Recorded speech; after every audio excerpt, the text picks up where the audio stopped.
Kabanata 1361. Ang mga kababaihan ay dapat na mas mapagbigay. Pinakawalan ni Clayton ang isang mababang pagtawa. Umaga sa Liberty, kaya tumayo na ako. Sinampal ni Nicole ang ulo. Sobrang inaantok niya na nakalimutan niya ang pagkakaiba sa oras. Pagkatapos matulog ng matagal, dapat kang magutom, di ba? Pumunta kumain ng isang bagay. Matiig ang hinimok siya ni Clayton. First ni Nicole ang kanyang mga labi at nakaramdam ng isang pakiramdam ng pag-asa sa kanyang puso. Kailan mo matatapos ang mga bagay doon? Walang magawa si Clayton. You're one to talk. Hindi mo ba itinapon ang mess sa akin? Si Nicole ay nagbulong, pagkatapos ay huli na para sa akin na ikinalulungkot ito ngayon. Tumawa si Clayton. Ngayon alam mo na. Pinagsisisihan talaga ito ni Nicole. Hindi niya dapat hayaang hawakan ni Clayton ang personal na ito. Ito ay magiging kasing ayos upang makakuha ng isang tao na pupunta. Paano nagkakahalaga ng mga pagsisikap ang Sloan Corporation? Ang dalawa sa kanila ay nag-uusap sandali.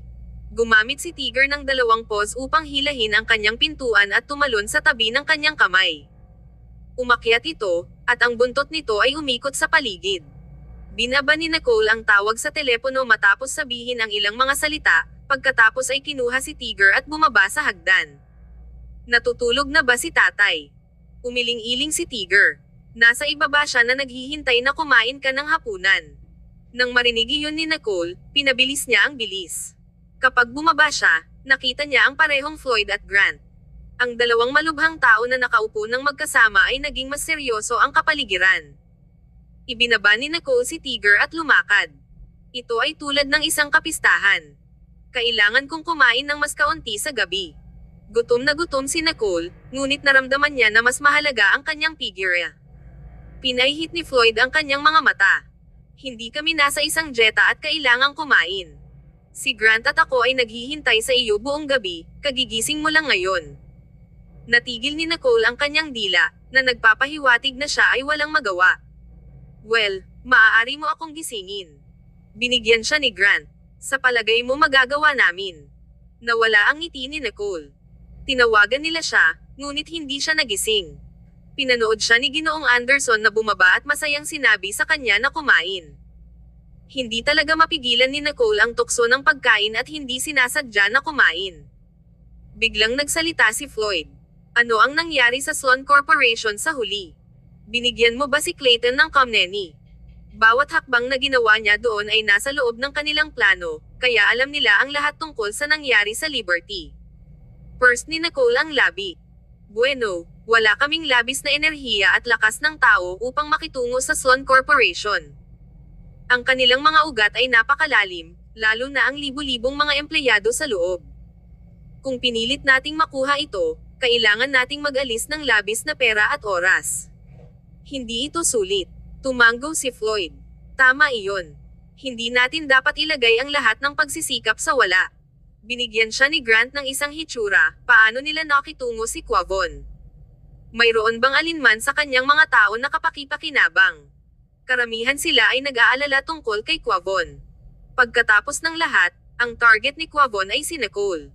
Si Nicole ay humigop ng pulang alak at mahinahon na nagsalita. Sinabi ni Clayton na aalagaan niya ito, kaya hindi ko kailangang mag-alala. Si Floyd ay sumangot sa hindi kasiya siya. Hahawakan niya ito. Ama ang kanyang ama. Paano niya ito hahawakan? Hindi kanya lokohin, di ba? Sinabi ni Nicole, hindi, napakadali para sa amin na suriin, hindi niya sinasadya na itago ito sa akin at bibigyan ako ng isang kasiya siyang paliwanag. Tiwala ka sa kanya ng sobra. Itinaas ni Nicole ang kilay niya. Siyempre, kasintahan ko. Sina Floyd at Grant ay tumingin sa isa't isa, pagkatapos ay walang pasubali na yumuko ang kanilang mga ulo upang kumain. First ni Nicole ang labi niya. Sa wakas ito ay tahimik. Kapag halos tapos na silang kumain, hindi maiwasang magsalita si Floyd. Dahil ibinigay mo ang Sloan Corporation kay Clayton, hindi na kailangang ibalik ito. Pareho kayong nasa isang relasyon, kaya kailangan mong maging mapagbigay na huwag masyadong maliit. Kabanata 1362. Ang kakanyahan ng mga scoundrels. Nagyelo si Nicole para sa isang segundo at kumurap ng kanyang mga mata. Sinabi lang nito sa akin si tatay. Hindi ba dapat ito para kay Grant? Sino ang isang tao? Si Grant ay tahimik na yumuko ang kanyang ulo at kumain, na nagpapanggap na hindi marinig ang mga ito. Ayaw ni Clayton. He doesn't have feelings for the Sloan Corporation. If hadn't mentioned Michael, Clayton wouldn't even want to take care of it. Si Floyd ay nakinig at sumimangot ng bahagya. Tama, lohikal lamang na dapat magmana si Michael ng Sloan Corporation. First ni Grant ang kanyang mga labi, pinunasan ang kanyang bibig, at sinabi sa isang walang malasakit na tono. Hindi na ito ang pamilya ng Sloan, kaya ano ang nararapat tungkol dito? Kunin natin ito tulad ng ngayon at isaalang-alang ito bilang pagbili ng isang mapagpipilian para sa kaligtasan ni Nicole. At least, hindi na makakahanap si Quavon ng problema sa atin muli. Tumango si Floyd. Ang tatlo sa kanila ay natapos na kumain. Si Nicole ay hindi inaantok at inilaan na pumunta sa screening room upang manood ng pelikula. Bago siya umakyat, narinig niya ang isang kaguluhan sa labas. Di nagtagal, pumasok si Maverick. Nag-froze din sandali si Grant. Hindi ka ba bumalik sa institute ng research long ago? First ni Maverick ang kanyang mga labi. Ang kanyang gintong baso na baso ay naging cool at hiwalay. I took leave of absence. Marami kang dahon. Nabili mo ba ang institute? Hindi makakatulong si Nicole ngunit magtanong. Tinitigan siya ni Maverick. Tinanong ako ni Molly na makilala ang kanyang mga magulang. Nagkatinginan sina Nicole at Grant. Si Grant ay umakyat sa itaas sa katahimikan. Hindi siya interesado sa paksang ito. Mas interesado siyang kumilos bilang isang prop. Si Nicole ang eksaktong kabaligtaran. Bumaba siya sa hagdan at nasa sabik na lumakad papunta sa Maverick. Mav, sa wakas ay napaliwanagan ka. Talagang handa kang mag-alis ng oras upang makita lamang ang kanyang mga magulang. Noong nakaraan, nang may sakit at naospital ang tatay, hindi mo nais na maglaan ng oras. Nakipaghiwalay ka na ba kay Molly? Mahigpit na purse ni Maverick ang kanyang mga labi at walang sinabi. Maglalakad siya sa loob, ngunit si Nicole ay lumakad sa tabi niya ng excited at nagtanong. Malaki ang naitulong ko sa iyo. Kailangan mong sabihin sa akin. Kung hindi mo sinabi sa akin, tatanungin ko lang siya. Kung sasabihin ko ang anumang bagay na hindi ko dapat sabihin, huwag ikinalulungkot ito. Nagsalita si Nicole na may ngiti. Sure enough, tumigil si Maverick sa kanyang mga track. Masayang umakyat sa kanya si Nicole. Sabihin mo sa akin.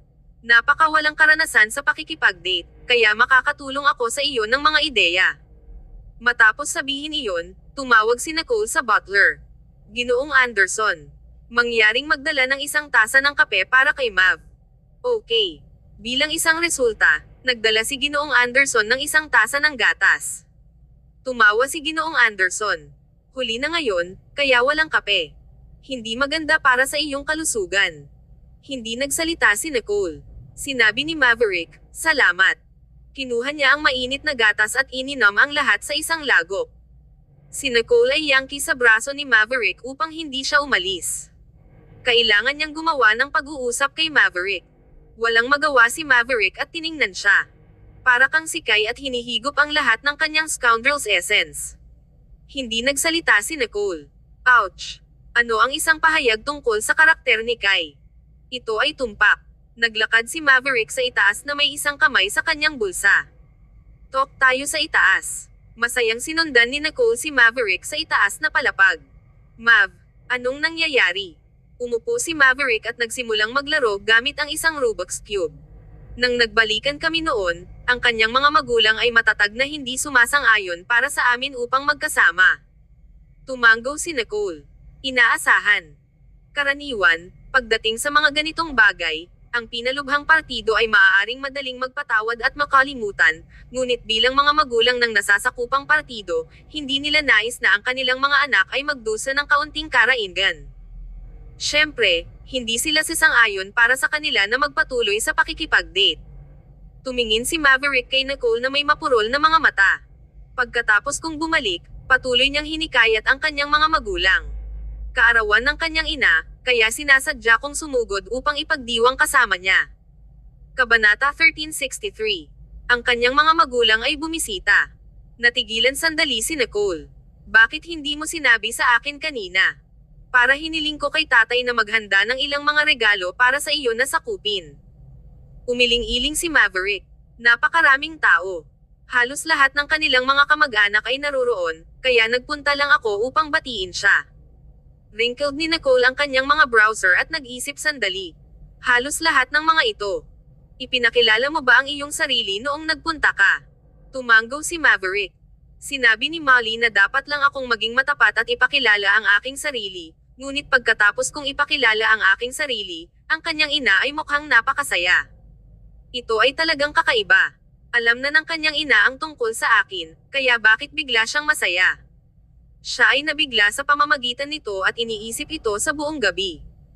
Ang mga relasyon sa interpersonal ay talagang komplikado para sa kanya. Ngumiti si Nicole sa pag-unawa. Pumunta siya at tinapik ang kanyang balikat. Ang iyong kahusayan ay nagligtas sa iyo. Hindi naintindihan ni Maverick. Itinaas niya ang kanyang mga mata sa pagkalito at itinulak ang kanyang baso. Ano ang ibig mong sabihin?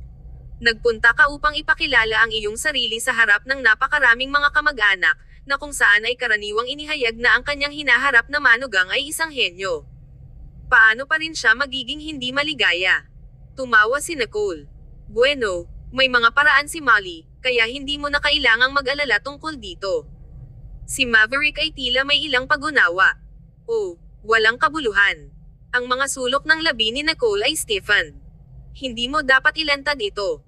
Oh, ngayon na nalaman ni Nicole kung ano ang nangyari, hindi na siya interesado na manatili pa. Good luck pagkatapos. Good night, Mav. Sinabi ni Maverick, good night. Nang walang pagtaas ng kanyang ulo, idinagdag ni Maverick.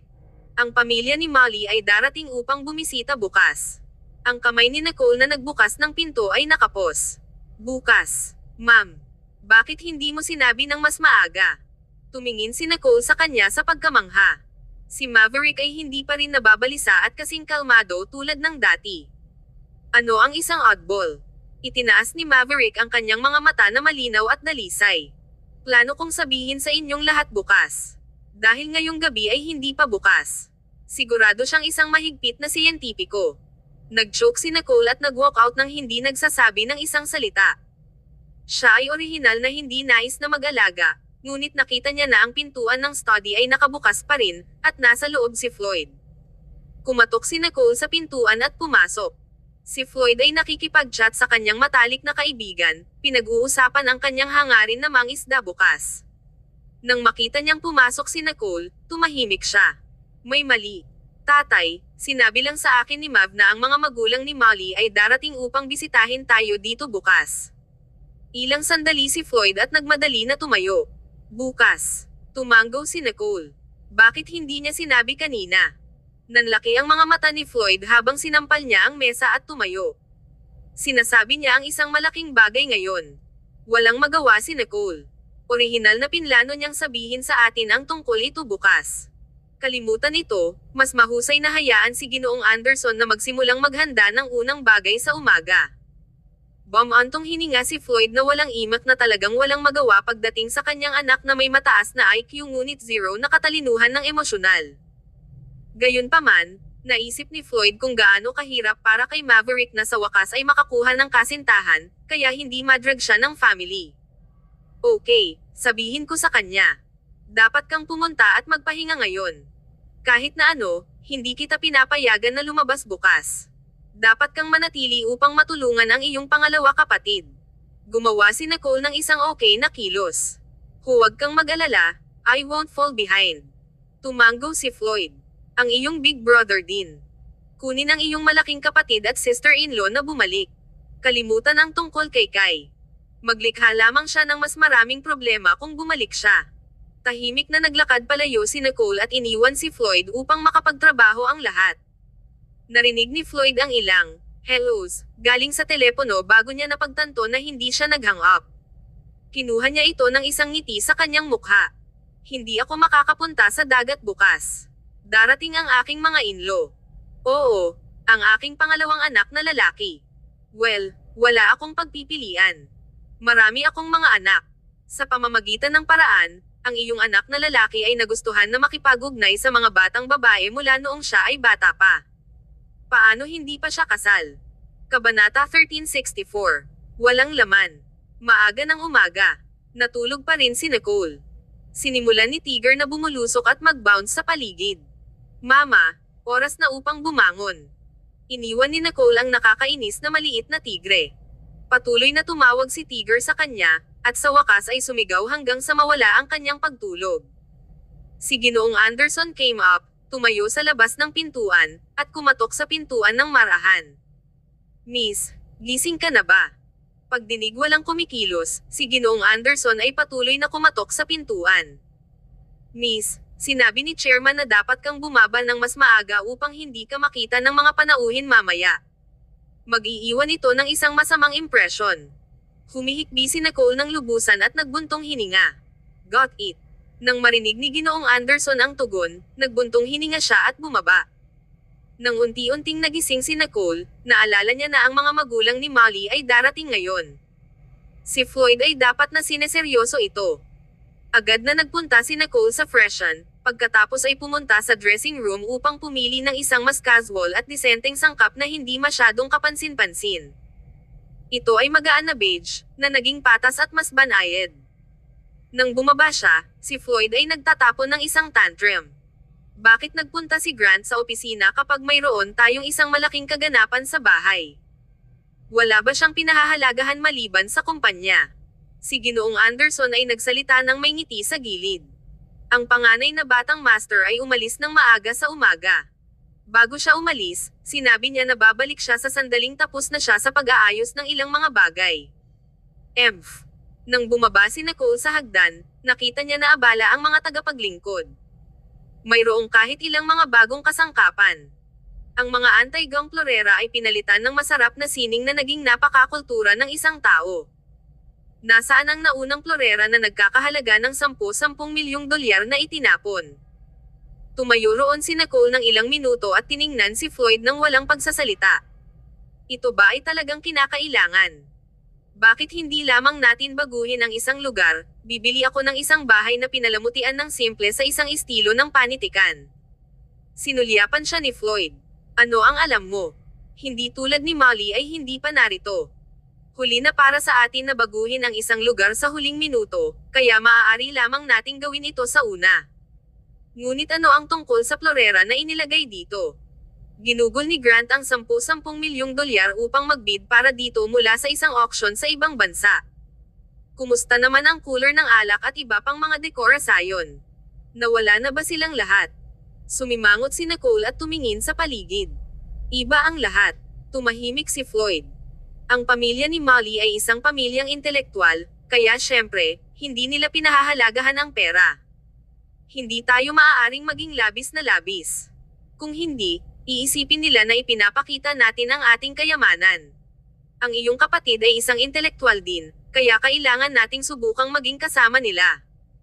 Si Ginoong Anderson ay nagpawis ng labis habang inilipat niya ang isang bookshelf sa lugar kung saan orihinal na inilagay ang gabinete ng alak. Chairman, okay lang ba ito? Si Floyd ay mukhang nasiyahan, ngunit pagkatapos ay sumimangot siya. Parang walang laman. Tumawa si Nicole.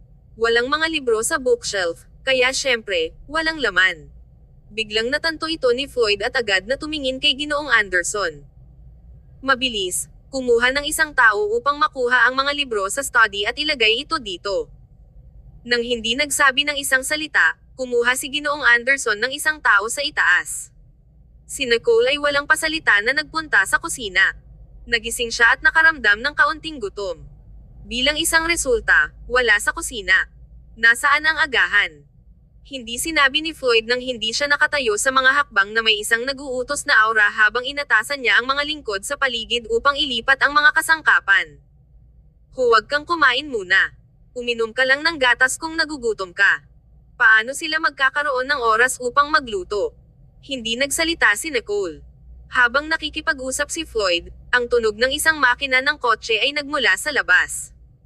Tumingin si Nicole sa bintana at nakita si Aida sa isang navy blue Chanel suit. Pumasok si Aida, naghahanap ng payat at matikas na may isang napakakaibig-ibig at sobrang banayad ng ngiti. Lil-En, hindi ka pa nakakain, di ba? Gumawa ako ng ilang merienda sa bahay. Gusto mo bang subukan ang ilan? Kabanata 1365. Lumihis mula sa truck. Si Aida ay nag-walk sa isang ngiti at tumanggo kay Floyd sa pagbati. Magandang umaga, tatay. Tumanggo si Floyd. Ang kanyang ekspresyon ay tumanggi ng maraming. Narito ka. Mas higit na nauunawaan ka kaysa kay Grant. Ito ay isang malaking araw, ngunit hindi pa siya narito. Talagang hindi kailanman pinalampas ni Floyd ang isang pagkakataon upang magreklamo. Tumingin si Nicole kay Aida nang walang pagsasalita bago niya itinuro ang kanyang relo. Tatay, hindi pa ito alas 8 ng umaga. Maagang nagpunta si Grant sa opisina upang magtrabaho ng overtime. Ang kumpanya ay hindi mawawala kung hindi siya pupunta para sa isang araw pa rin. Nag-aalala lang siya para sa wala. Matigas na lumingon si Floyd at naglakad palayo. Walang magawa si Nicole kay Aida at kinurot ang kanyang mga balikat. Talagang nasa sabik siya. Tumawa si Aida. Ngunit bakit mukhang kinakabahan si tatay? Si Floyd ay ang chairman ng Stanton Corporation at nag-iisa na itinayo ang imperyong negosyong ito, kaya nakita niya ang lahat ng uri ng mga tao dati. Bakit siya sobrang kinakabahan? Mukhang nakikita niya si Nicole sa lahat ng ito at misteryosong nakasandal. Siya ay may mababang pagpapahalaga sa sarili. Bagaman binigyan si Floyd sa paggawa ng negosyo at hindi mapigilan, kulang siya sa mga tuntunin ng edukasyon. Ang pagkuha lamang ng isang diploma sa high school ay ang panghabang buhay na panghihinayang ni Floyd. Kinain ni Nicole ang merienda na dinala ni Aida habang sinabi niya kay Aida tungkol sa kasaysayan ni Floyd. Matapos may taguyod ng aking ama ang Stanton Corporation, ginawa niya itong malaki, ngunit sa oras na iyon, ang bilog ay tungkol sa networkang. Ang ilang mga tao ay nagseselos na ang aking ama na walang asawa ay nagtayo ng isang malaking imperyo at sinasadyang ihiwalay siya sa bilog ng negosyo, na nagsasabing ang kanyang antas ng edukasyon ay masyadong mababa. Nagulat si Aida. Ang henerasyon ni Uncle Floyd ay nagmamalasakit sa edukasyon. Siyempre, mayroong 10 sa kanila, at 9 sa kanyang mabubuting kaibigan ay lubos na pinag-aralan, kaya ang aking ama ay kinanta, sinabi ni Nicole na may ilang pagkabigo. Tiyak na alam niya na hindi madali para kay Floyd na makarating sa kinaroroonan niya ngayon. Alam din ni Nicole na si Floyd ay nakabitin pa rin sa bagay na ito.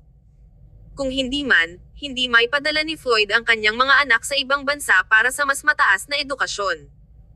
Parehong nagpunta sina Nicole at Grant sa mga universidad sa first class sa ibang bansa, kaya ang kanilang antas ay maliwanag sa sarili. Ang mga genius genes ni Maverick ay isang anomalya. Ang kanyang pag-iral ay palaging isang kisame na ang iba ay maaaring tumingin lamang. Si Kay lamang ang ganap na lumihis mula sa truck na naisip ni Floyd para sa kanyang mga anak. Kahit na ayaw ni Kay na mag-aral ng negosyo, nais ni Floyd na si Kay ay hindi bababa sa makisali sa akademya. Kung si Kay ay walang kagustuhan, maaari siyang maging isang propesor sa universidad o isang bagay na uri. Gayunpaman, itinago ito ni Kay sa lahat at lihim na nakatala sa pag-aaral. Bagaman ang mundo ng negosyo ay nakipag-ugnay sa mga tao sa industriya ng libangan, ang mga negosyanteng tao ay palaging nakikipag-ugnay sa mga tao sa showbiz. Pagkatapos ng lahat, ang industriya ng libangan ay nakasalalay sa mundo ng negosyo upang mabuhay. Pinili ni Kay ang linya ng trabaho na ito at hindi nais na maging isang dalisay na artist ng pagganap. Sa halip, nais niyang maging superstar artist at masisiyahan sa pagkakaroon ng isang malaking pagsunod. Ang mga pagpipilian ni Kay ay naging labis na galit si Floyd. Kaya, hanggang ngayon, nadama ni Floyd na ang pinakamahusay na mga parangal ng aktor ni Kay ay binili ng pera.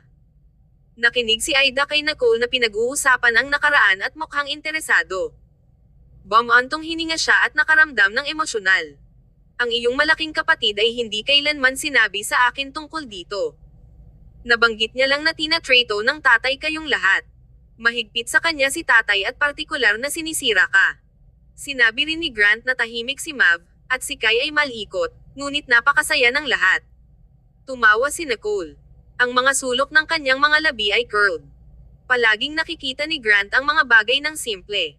Siya ang unang anak sa pamilya, kaya't mahal siya ng aking ama. Narinig ko na kapag ang pamilya ay dumaan sa isang matigas na oras, sisiguraduhin ni tatay na si Grant ay bihis ng maayos kapag hinatid siya sa paaralan araw-araw. Mahal na mahal siya ni tatay. Kabanata 1366. Propesyonal na suit. Hindi sinasadya na tumawa si Aida. Tila ang utak ng iyong malaking kapatid ay maaari lamang mag-isip tungkol sa trabaho ngayon.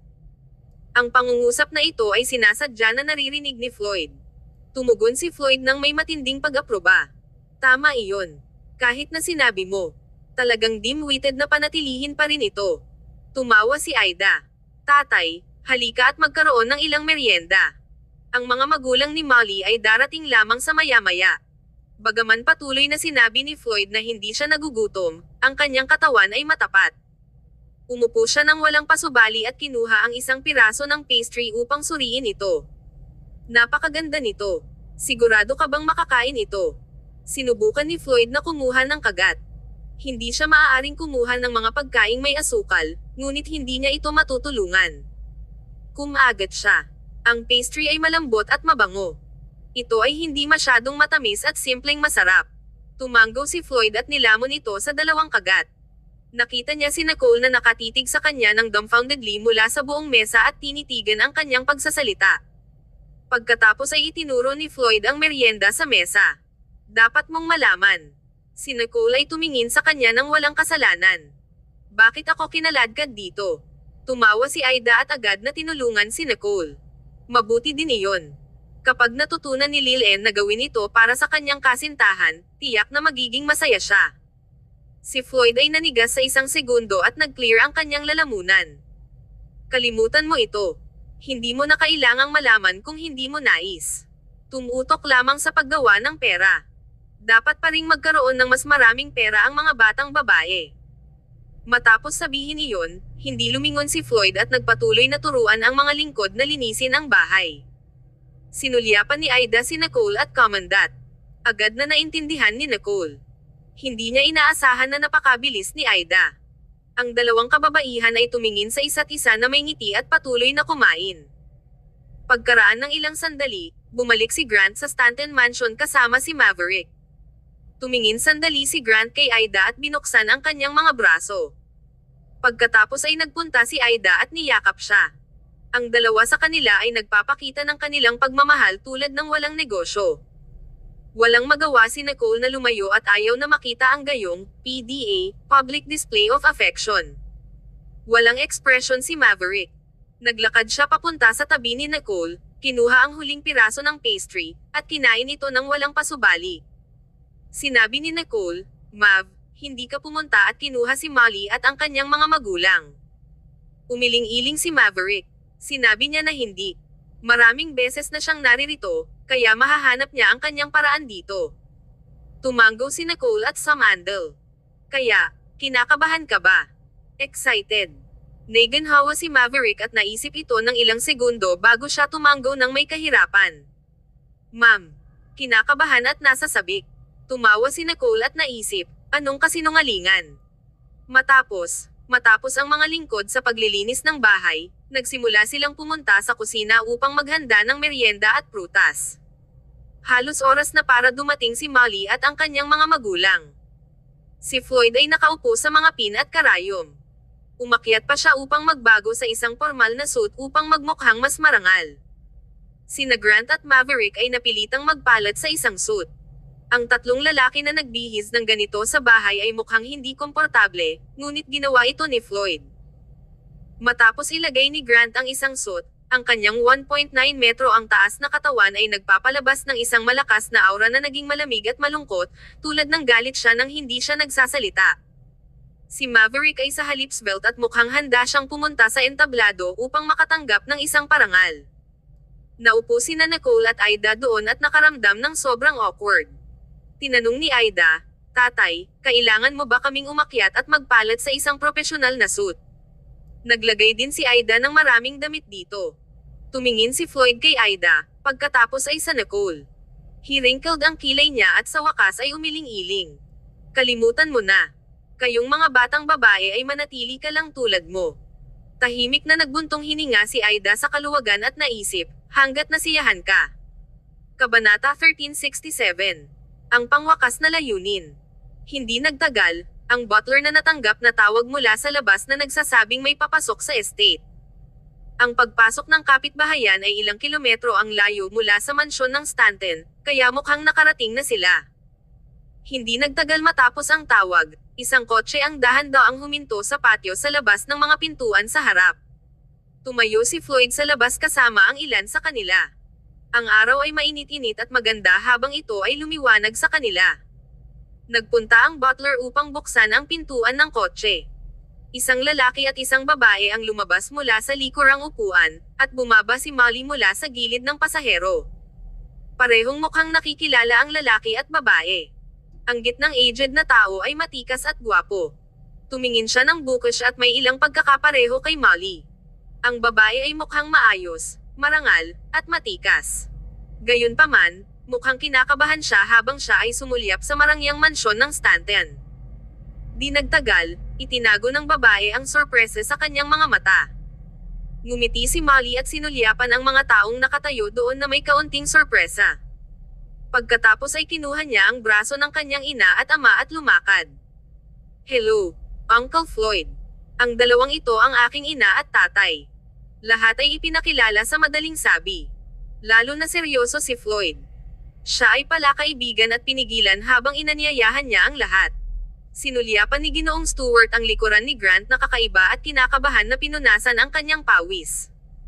Kahit papaano, ang lahat sa pamilyang Stanton ay mukhang napakadaling pagpunta at walang karaniwang masamang gawin ng regular na mayayaman. Hindi sila lahat snobby. Gayunpaman, ang panganay na kapatid ni Maverick ay nagparamdam sa mga tao na hindi maipaliwanag na nabigyang diin. Kumpara kay Grant, mas mahusay si Maverick. Ang kakaibang bagay ay sa tuwing tumingin si Grant kay Ida, ang lamang sa kanyang mga mata ay nagparamdam sa mga tao na siya ay talagang isang napakabanayad na tao. Dapat itong isang ilusyon. Si G6 at Ginang Stewart ay nakaupo sa buong mesa. Nakita ni Ginang Stewart si Nicole at may isang bakas ng pagkamangha sa kanyang mga mata. Ngumiti siya pagkatapos at pinalawak ang kanyang kamay. "Miss Stanton, maaari ba kitang tawagan ayon sa iyong pangalan?" "Siyempre, Mrs. Stewart. Maaari mo lang akong tawaging Nicole." Ngumiti si Nicole. Siya ay nagkaroon ng isang magandang impresyon ni Ginang Stewart, na ang karakter ay tulad ni Molly. Kinuha ni Ginang Stewart ang kamay ni Nicole at nagsalita ng may ngiti. "I'm a big fan of yours. Hindi ka ba talaga gagawa ng debo sa showbiz? Tiyak na iboboto kita araw-araw." Natigilan si Nicole. Lahat ay nagulat din. Nahiya si Molly at ngumiti.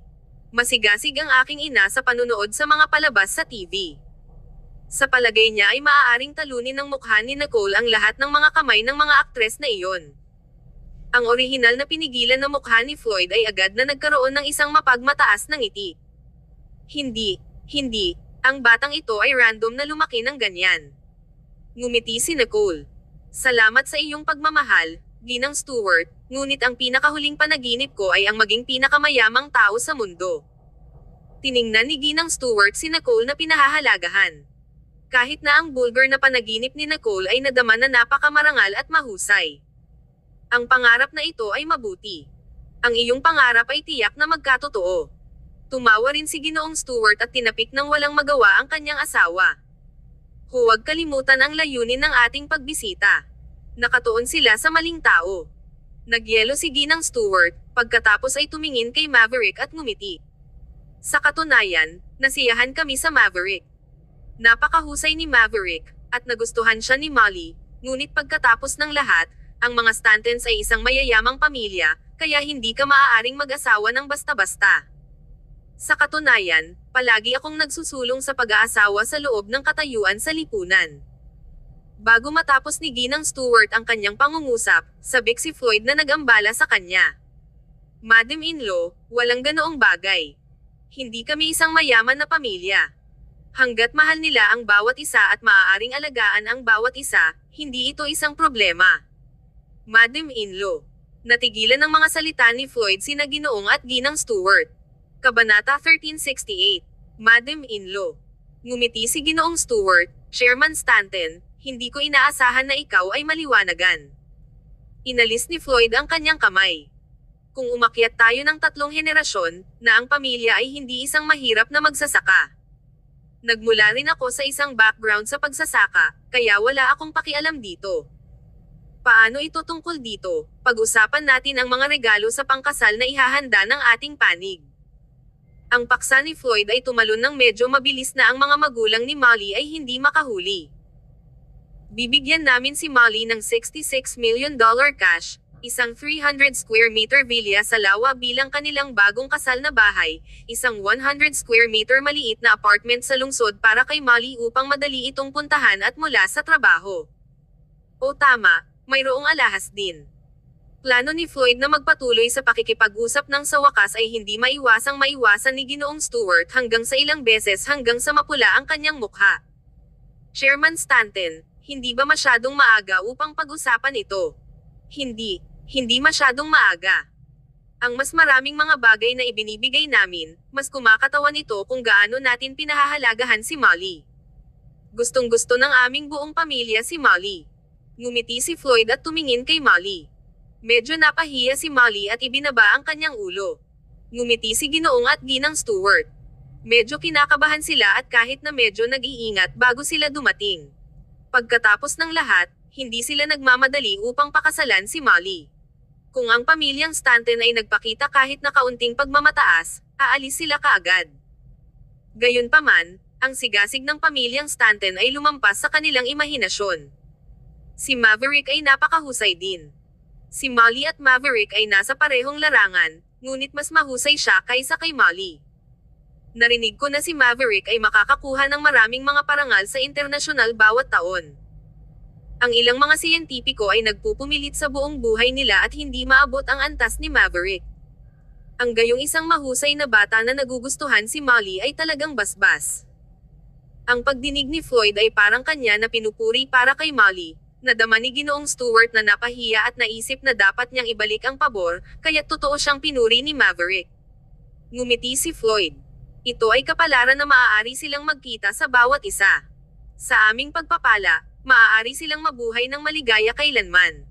Narinig ito ni Ginang Stewart at tahimik na curled ang mga sulok ng kanyang mga labi.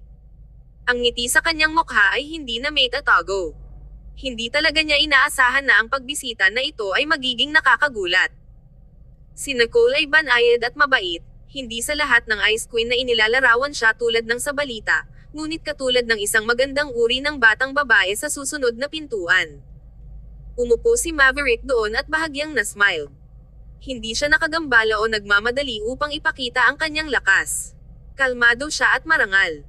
Bagaman hindi nagsasalita si Grant, labis siyang mapagpasensya habang nakaupo siya roon at nakikinig ng mabuti. Tumanggaw siya paminsan-minsan at nagpakita ng nararapat na paggalang ngunit pinananatili pa rin ang isang mababang profile. Ang magandang babae na katabi ni Grant ay ang kanyang asawa. Ang asawa ni Grant ay banayad, maganda, disente, at matikas. Paminsan-minsan, ngumiti siya kay Molly na time. Sa hinaharap kapag nag-aasawa si Molly sa Stanton family, tiyak na makakasama si Molly sa lahat. Sa wakas ay nadama ni Ginang Stewart matapos na gawin ang pagbisita na ito. Nang maglaon sa kanilang pag-uusap, patuloy na tinawag ni Floyd si Ginang Stewart Madam-in-law, kaya't napahiya din sina Ginoong at Ginang Stewart na tumanggi. Tila sumang-ayon ang lahat sa relasyon na ito. Lahat ay nag-uusap sandali at medyo napapagod. Hiniling ni Floyd na sina Nicole at Ida na samahan si Ginang Stewart na maglakad-lakad at huminga habang nasa sabik siyang kinaladkad si Ginoong Stewart sa lawa sa likuran upang makita ang mga isda na itinaas niya.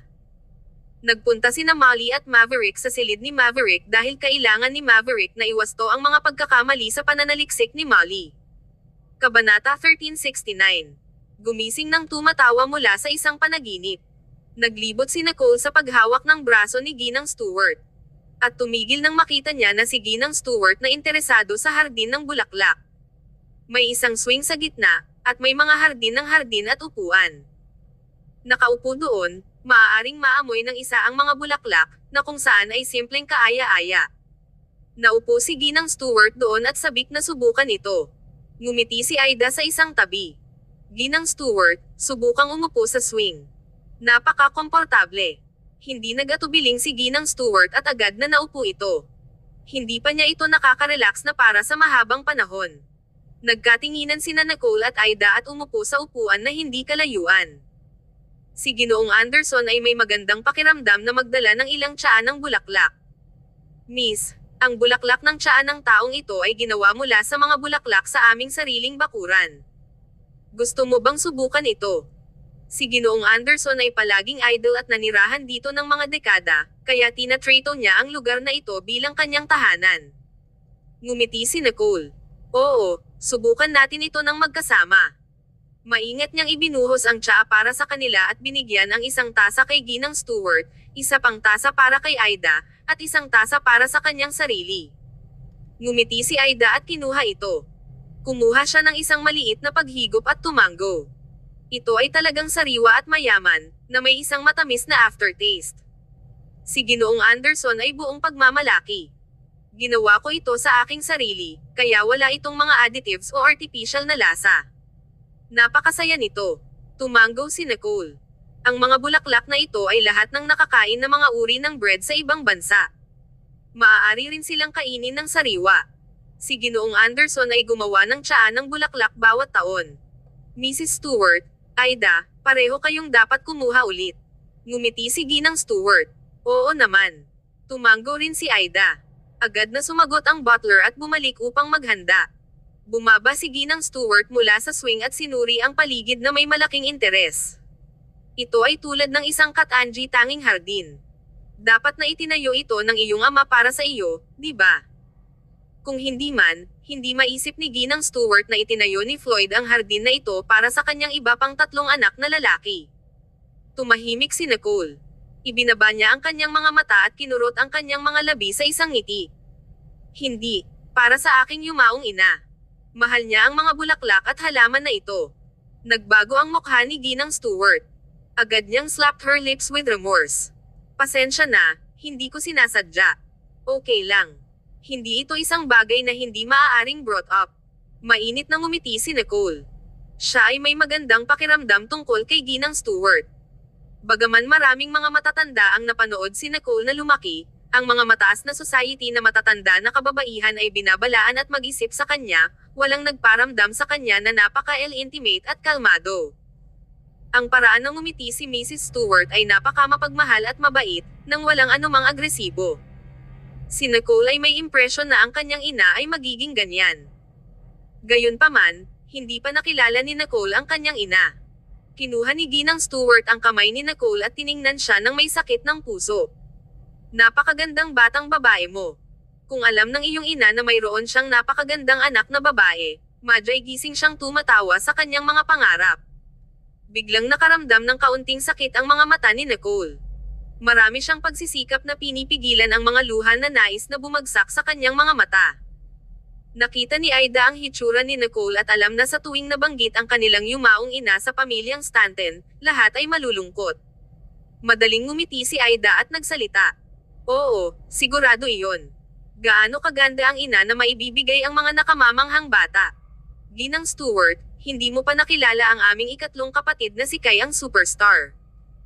Napakakapansin-pansin niya at may tulad ng isang pilak na wika.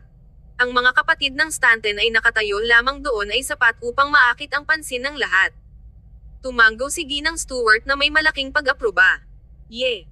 Kung hindi pa sinabi sa akin ni Maverick na si Kai ay kanyang kapatid, hindi ko ito maisip. Hindi ko inaasahan na lahat kayo ay isang pamilya.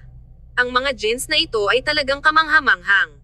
Kabanata 1370. Natakot na siya ay nag-backtrack. Tumawa si Aida at nagbiro. Huwag kang mabalisa. Kapag pinakasalan ni Molly si Maverick, magpapatuloy ulit ang gene na ito. Natigilan si Ginang Stewart. Pagkatapos ay pumalakpak siya at tumawa. Oo. Tumawa ang 3 kababaihan. Sa oras na natapos ng lahat ang kanilang pagkain sa hapon, si Ginoong at Ginang Stewart ay ganap na nawala ang pakiramdam ng pagpigil na mayroon sila noong una silang dumating. Nagkaroon pa sila ng isang masayang tingin nang tumingin sila kay Grant. Iyon ay dahil nawala ng maraming pag-ikot ng chess si Grant laban kay Ginoong Stewart, at nakita ni Ginoong Stewart na kahit na ang mga henyo ay may mga oras na natalo sila, tulad ng mga ordinaryong tao. Nagpadala ng kotse ang butler upang maibalik sila sa bahay. Ang araw ay itinuturing na isang tagumpay. Matapos umalis ang Stewarts, may ngiti pa rin si Maverick sa kanyang mukha. Kahit na nadama ni Nicole na si Maverick ay pagod sa lalong madaling panahon. Sa sandaling tumalikod si Nicole, sinabi ni Maverick kay Floyd, "Tatay, maaari mo bang ipasa sa akin ang rehistro ng pamilya?" Hindi nag-isip si Floyd tungkol dito. Umupo siya sa massage chair at tinanong, "Ano ang gusto mo?" Upang makakuha ng lisensya sa kasal, sabi ni Maverick sa isang matatag na tinig. Ang hangin ay naging walang tigil sa ilang sandali. Ang mga sulok ng labi ni Floyd ay twitched. Binuksan ni Floyd ang kanyang mga mata. "Kahit na ang mga in-law ay nasiyahan sa iyo, maraming beses ko nang nabanggit ang iyong pakikipag-ugnayan at magalang silang tumanggi. Nais nilang maghintay si Molly ng 2 higit pang taon. Paano mo nakuha ang iyong lisensya sa kasal?" Tumayo roon si Maverick na may hindi nagbabago na mukha. "Kukunin muna natin ang lisensya sa kasal. Hindi namin kailangang magmadali sa pakikipag-ugnayan. Iyon ay katulad ng ilopang. Kung ang mga in-law ay malaman." Huminto si Floyd sa kalagitnaan ng pangungusap. Nais niyang sabihin, kung nalaman nila, ang iyong mabuting impresyon ay masisira. Pagkatapos ng lahat, bilang isang ama mismo, si Floyd ay nagalit nang nalaman niya na nakuha ni Nicole at Eric ang kanilang lisensya sa pag-aasawa nang wala ang kanyang kaalaman. Nakakainis siya na nais niyang shoot si Eric. Gayunpaman, ang malinaw at matikas na mukha ni Maverick ay may hawak na isang magaan na ngiti. "Hindi." Sumang-ayon si Molly. Natigilan si Floyd. Pumayag siya. Yup. Umupo si Nicole sa gilid nang hindi nagsasabi ng isang salita. Sa katunayan, bagaman kinilala ni Ginoong at Ginang Stewart si Maverick, kung lihim na nakakuha sina Molly at Maverick ng lisensya sa kasal, magiging ilopang iyon. Mali ang pakiramdam. "Mav, bakit hindi ka maghintay ng ilang oras? Maghintay para kay Molly na ipaalam muna sa kanyang pamilya bago mo pareho ang iyong lisensya.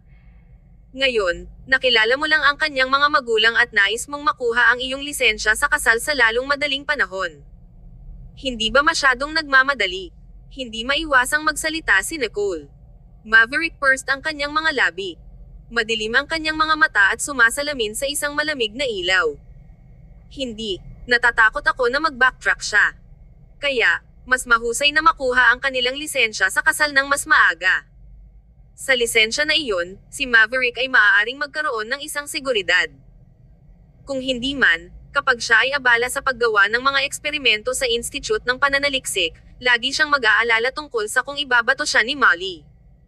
Tiningnan ni Floyd ang kanyang anak na lalaki, na napakahusay sa lahat ngunit may kadudad-dad ang katalinuhan sa emosyonal. Tinapik ni Floyd ang kanyang damit at tumayo. "Kung nais mong magpakasal ng maayos, huwag lokohin. Babalik ka ba sa Institute ng Pananaliksik bukas? Dapat kang bumalik at maghanda pagkatapos." Hindi inaasahan ni Maverick na tanggihan siya ni Floyd. Nagyelo siya para sa isang segundo. "Tatay." Gayunpaman, hindi siya pinakinggan ni Floyd at dumiretso sa itaas. Tumawa si Nicole. "Mav, ginagawa lamang ito ni tatay para sa iyong sariling kabutihan." Maverick frowned. Ang kanyang mga mata ay malinaw at hindi naiiba. Nakuha ni Grant at Ida ang kanilang lisensya sa pag-aasawa bago makisali, kaya bakit hindi ako? Si Grant at Ida, na biglang pinangalanan, faintly froze. Ang kilay ni Grant ay mahigpit na furrowed.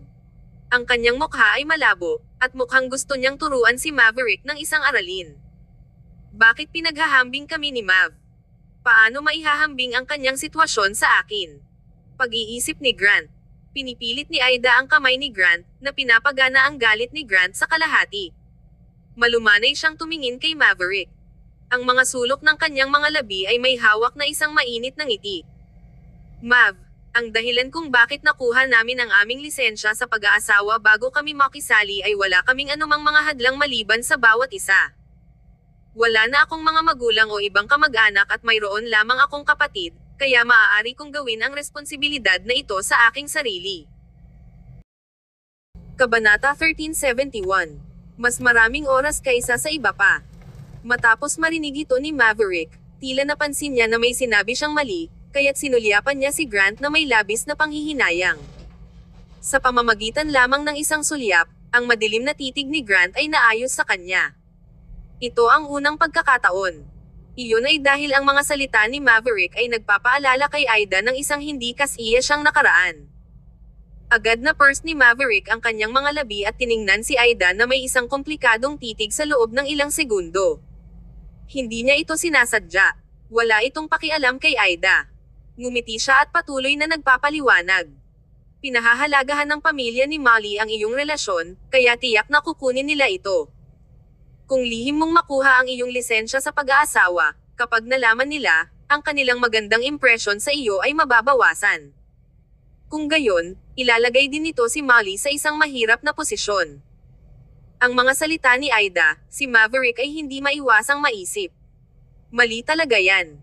Sa tingin ko lang, ilang oras lamang bago natin makuha ang aming lisensya sa kasal, kaya hindi na mahalaga o huli. Ngunit ang sinabi ni Aida ay may katuturan.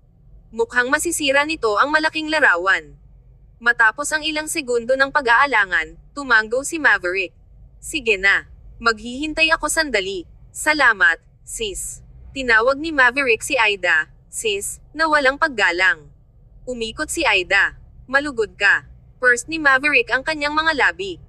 Tulad ng malapit na siyang umakyat sa itaas, nag-atubili siya ng ilang segundo at bumalik sa pagsasalita. Sis, paano mo masasabi na wala kang mga kamag-anak? Lahat tayo ay iyong pamilya. Ang solemne na paraan na nagsalita si Maverick ay eksaktong katulad ng noong siya ay gumagawa ng mga eksperimento. Kahit na si Aida ay nagyelo. Tumango si Aida na may mapulang mata. Natapos ang pagsasalita ni Maverick at umakyat sa itaas. Nagpunta si Grant at hinawakan ang kanyang kamay. Ang kanyang tinig ay mababa at husky. Si Mav ay walang gaanong emosyonal na katalinuhan. Palagi siyang naging ganito mula noong bata pa siya. Kung hindi niya naidagdag ang huling pahayag na iyon, itago ko ang pamilya na magparehistro upang hindi na siya makakuha ng lisensya sa kasal. Mav, nararapat ito para mapalungkot si Aida. Naisip ni Grant. Sinampal ni Aida ang katawan ni Grant na may galit na ngiti. Ang dalawa ay nagpalitan ng isang infatuated na sulyap. Napilitang makita ni Nicole silang ipakita muli ang kanilang pag-ibig at hindi na nais na tumingin pa, kaya't umakyat siya sa itaas. Basang-basa at malamig ang panahon. Maulap ito ng maraming araw. Sa wakas ay bumalik si Nicole sa opisina upang magtrabaho. Marami siyang mga backlog. Kapag siya ay nagpunta sa opisina, siya ay abala hanggang sa madilim. Inihiwalay na ni Logan ang gawain batay sa pagkadali, kaya maaari pa ring hawakan ito ni Nicole. Ang isa pang araw ay halos tapos na. Ito ay halos oras na upang bumaba sa trabaho, ngunit si Nicole ay mayroon pa ring maraming mga hindi natapos na mga bagay upang makitungo. Ang ilan ay kailangang maaprubahan ngayon, ngunit nakikita na huli na, sa wakas ay hindi ito makaya ni Nicole at tinanong, nasaan ang aking kapatid? Nagtatrabaho pa ba siya ng overtime? Maaari mo bang suriin kung wala na siya? Paano niya ako maiiwan sa lahat ng mga proyektong ito? Ang mga ito ay malinaw na mga promising na proyekto ni Grant, kaya paano niya maiiwan ang mga ito ngayon? Itinaas ni Logan ang kanyang ulo ng isang komplikadong hitsura. Si Pangulong Grant ay nagtatrabaho sa oras ngayon. Mas abala siya kaysa sa mga ordinaryong empleyado. Mahinang nagyelo si Nicole. Nanlaki ang mga mata niya sa sorpresa. Hindi ito estilo ni Grant. Ano ang mali sa aking kapatid? Hindi pa ako nakakain ng hapunan. Tumingin si Logan sa kanyang kalmado at sinabing, "Oh, inutusan niya ang pag-takeout para sa iyo, upang makakain ka bago magtrabaho ng overtime." Si Nicole ay hindi nagsalita at naisip, bakit nagbabago ang mga lalaki nang magpakasal sila? Say, wala akong pagpipilian, kung hindi umuwi si Grant, mag-aalala si Aida. Sa gayon, si Nicole ay walang pagpipilian kundi upang magpatuloy sa trabaho sa overtime at gawin ang anumang kinakailangan upang matapos ang kanyang trabaho. Ito ay halos alas 10 ng gabi. Si Nicole ay nagsisimula ng mabaigo dahil marami pa rin siyang bagay sa kamay. Nagdala si Logan ng isang tasa ng kape. Pangulo, ang isang tao sa pintuan ay nais na makita ka. Hindi ko nais na makita ang sino man ngayon. Wala akong sapat na oras upang matapos ang aking trabaho, kaya itulak ito. Nag-aantok na si Nicole. Ang nais niya ay upang tapusin ang kanyang trabaho ng mas maaga upang siya ay makapag-ayos at mahuli ang kanyang pagtulog sa kagandahan. Tiningnan siya ni Logan na may isang komplikadong ekspresyon. Tulad ng malapit na buksan ni Logan ang kanyang bibig upang sabihin ang isang bagay, may kumatok sa pintuan. Kabanata 1372. Gusto kitang halikan.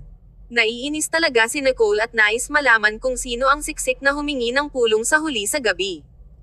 Nang tumangala siya, isang hindi inaasahang tao ang nakatayo doon sa harap niya. Siya ay mahusay na bihis, matangkad, at matikas, na may malabong mainit na ngiti sa sulok ng kanyang mga labi na para bang matuno niya ang isang iceberg. Ang kanyang kalmado at malumanay na pag-uugali ay nagpalabas ng isang hiwalay na maharlika. Hindi mo na ako gusto na makita ako. Binuksan ng lalaki ang kanyang bibig. Ang kanyang tinig ay mainit-init at malinaw, at ang pamilyar na pakiramdam ay bumalik sa isang iglap. Kailangang aminin ni Nicole na marami siyang namiss sa kanya.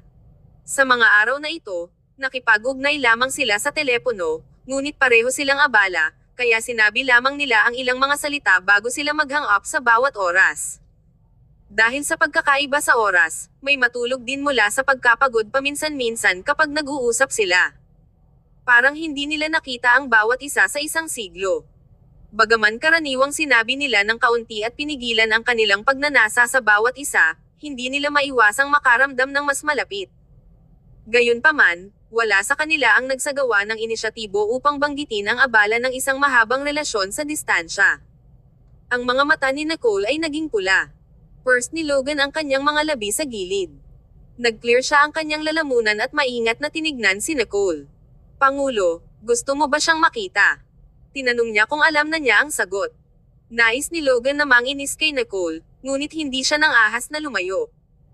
Nang marinig niya na dumating si Clayton sa lobby, hinayaan niya si Clayton nang walang pag-aatubili.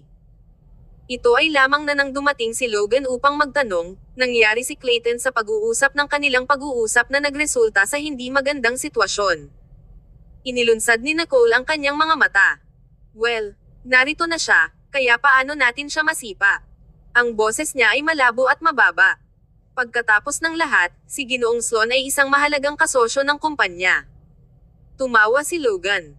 Hindi niya inaasahan na maging natural si Nicole sa paghahanap ng isang magandang dahilan para sa kanyang sarili. Siya ay talagang isang bagay. Okay, pagkatapos ay makipag-usap ka.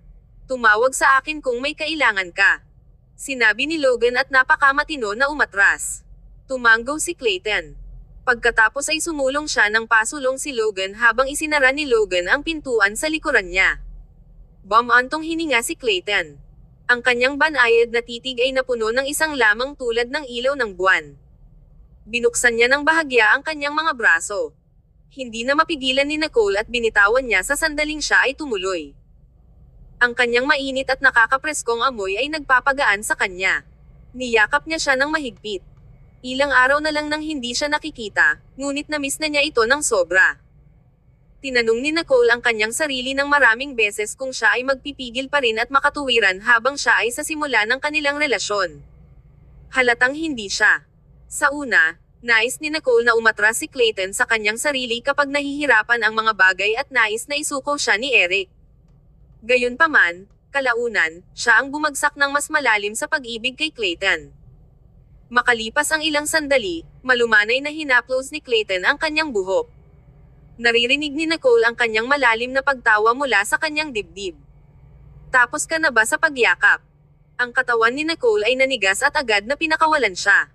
Naisip ni Nicole, ang taong ito ay wala rito. Sobrang namiss ko siya, ngunit parang hindi niya ako namimiss. Ang mga kalalakihan sigurado ay hindi maaasahan. Nagalit siya at malapit na siyang magsalita upang mabawi ang kanyang pagpapahalaga sa sarili nang biglang ibinaba ni Clayton ang kanyang ulo. Pinakalma ni Clayton ang kanyang mukha. Ang kanyang tingin ay madilim at malalim tulad ng kalangitan ng gabi na napuno ng starlight. Gusto kitang halikan. Kung tapos ka na yakapin ako, simulang halikan kita. Naisip ni Clayton. Hindi hinintay ni Clayton na yumapekto si Nicole bago niya ibinaba ang kanyang ulo at inilagay ang kanyang malamig na labi sa kanya. Nag-aatubili siyang pakawalan siya at mabilis na kinuha sa bawat pulgada ng kanyang tamis. Ang pagnanasa na naramdaman niya sa kanyang mga buto ay bumagsak na parang binuksan ang mga baha. Nagmadali ito at nalunod sa kanya. Tinanggap ni Nicole ang kanyang pagnanasa at hinalikan siya pabalik, nais na manguna. Gayunpaman, sa sandaling tumugon siya, ang halik ni Clayton ay naging mas matindi. Ang kanyang bahagyang cool na malalaking kamay nang hindi sinasadyang dumula sa kanyang ibabang likod. Kabanata 1373. Nais mong matulog sa akin. Ang katawan ni Nicole ay nanginginig. Hindi niya sinasadyang pinakawalan ang isang ungol. Ang kanyang tinig ay sobrang malambot at mapang-akit. Kahit na hindi niya inaasahan na gagawa siya ng ganoong tunog. Matapos ang pag-ungol, nagulat si Nicole at nadarama niya.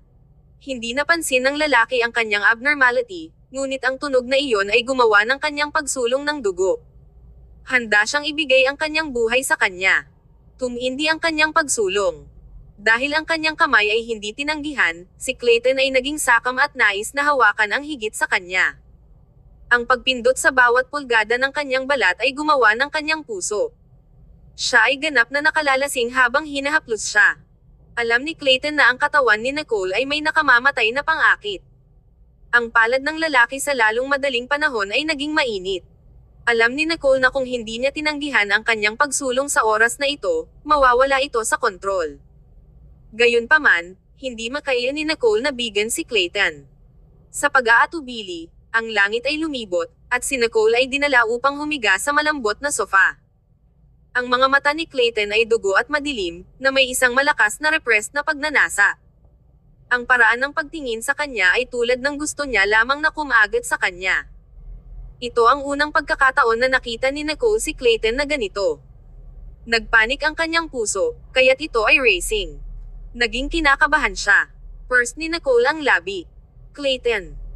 Nang magsalita siya, ang kanyang mga labi na maliwanag na pula mula sa kanilang make-out session ay tila moist at nagliliwanag na hindi mapigilan ni Clayton ang paghihimok na humingi ng higit pa. Tulad ng nais ni Nicole na magsalita muli, biglang naabot si Clayton. Hinaplos ng kanyang mga daliri ang labi niya. Ang kanyang katawan ay pinindot laban sa kanya, at ang kanyang pag-uugali ay naging mas malamig, na nagbigay ng isang surreal na pakiramdam. Biglang ibinaba ni Clayton ang kanyang ulo. Ang dulo ng kanyang ilong ay malumanay na hinaplos laban kay Nicole. Ang kanilang mga paghinga ay magkakaugnay, ngunit hindi siya sumulong pa. Pagkaraan ng mahabang panahon, ang dugo sa kanyang mga mata ay unti-unting kumupas, at ang kanyang ekspresyon ay bumalik sa normal. Pagkatapos ay nagatubili siyang bumangon mula sa kanyang katawan. Hinayla muli ni Clayton si Nicole at matiyagang tinagilid ang kanyang mga damit na ginulo niya kanina. Tiningnan siya ni Nicole gamit ang kanyang mga sparkling eyes. Ito ay napakakakaiba na si Clayton ay malinaw na mawalan ng kontrol kanina, ngunit pinamamahalaan niya muli. Matagal na silang nakikipag-date na si Nicole ay hindi na maiiwasan sa pagiging matalik kay Clayton. Kahit na makikipagtalik sila ngayon, hindi siya tatanggi. Ito ay lamang na maaari pa ring kontrolin ni Clayton ang kanyang sarili. Ang pakiramdam na ito ay parehong titillating at stupefying. Naisip ni Nicole, hindi ba ako sapat na kaakit-akit? Habang iniisip niya ito, nais ni Nicole na i-verify ito. Bigla niyang hinayla ang kanyang kamay, na nahuli siya sa bantay, pagkatapos ay hinalikan niya ang Adam's apple. Nang pag-usapan ni Yvette ang tungkol sa sex, madalas niyang binanggit na ang mga kalalakihan ay partikular na sensitibo sa rehiyon na ito. Bilang isang resulta, ang katawan ni Clayton ay tumigas ng bahagya. Ang kanyang malinaw na mga mata ay agad na nagdilim. Ang kanyang mga mata ay biglang naging madilim at hindi mahulaan. Tila isang bagyo ang naghuhugas noon. Tinitigan niya ng mabuti si Nicole, tinangkang maghanap ng isang bagay mula sa kanyang mukha. Ang hitsura na iyon ay tulad ng isang leopardo na nakita ang biktima. Sa susunod na segundo, isinubsob ni Clayton si Nicole sa paligid at pinatong siya sa sofa. Sa oras na ito, si Nicole ang una na nagpukaw sa kanya. Hindi na niya kailangang pigilan ang kanyang sarili. Bigla, isang pares ng patas at payat na mga kamay ang hamarang sa kanyang dibdib. Kung ang kanyang kamakailan lamang na tie-dyed shirt ay napunit, hindi na niya ito muling isusuot. Ang mga mata ng almond ni Nicole ay puno ng tubig habang tinitingnan niya si Clayton na may malawak na mga mata na may isang pahiwatig ng kagalakan pagkatapos ng isang matagumpay na eksperimento. Gusto mong matulog sa akin. Ito ay isang nagpapatunay na pangungusap. Ang pahayag na ito ay tulad ng isang martilyo na tumama kay Clayton sa ulo. Ilang sandali siyang nahihilo. Ang kanyang mukha ay nagbago ng ilang beses. Nagtataka siya kung paano naging mabilis ang mga saloobin ni Nicole. Paano siya sasagutin?